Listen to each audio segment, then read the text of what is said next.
Zonja Spiropali, së pari më vjen mirë që po diskutoni një çështje që si kryetare e komisionit çdo ditë e vuaj në kurrizë.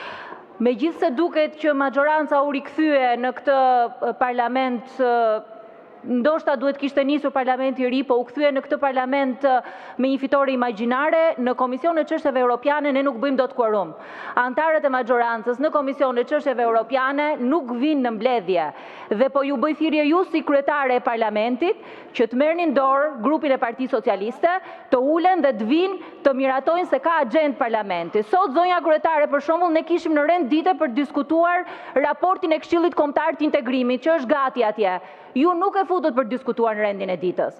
Sot ne në rendin e ditës mund të kishim diskutuar për raportin e Parlamentit Evropian, i cili kaloi në Komisionin e Jashtëm.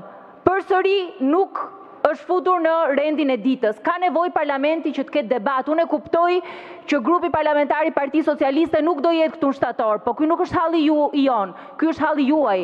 Parlamenti ka nevojë që të ketë një debat për diskutimet e Parlamentit Evropian, për raportin mbi zgjedhjet, për raportin e OSBE-Odirit, sepse fjala integrim në fund të ditës është standarde, që fillon nga standardet e zgjedhjeve. Kështu që më vjen keq që edhe ato ligje që janë gati dhe ato raporte që janë gati, ju nuk i vendosni në rendin e ditës. Si deputete kam propozuar 3 projekt ligje ka një vit. Në asnjë nga komisionet parlamentare nuk po diskutohen.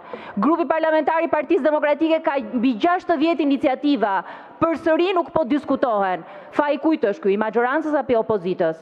Unë e kuptoj që ndodheni me një mungesë vullneti politik, edhe për të çuar përpara gjëra të rëndësishme dhe serioze për procesin e integrimit, edhe për diskutuar për zgjedhjet.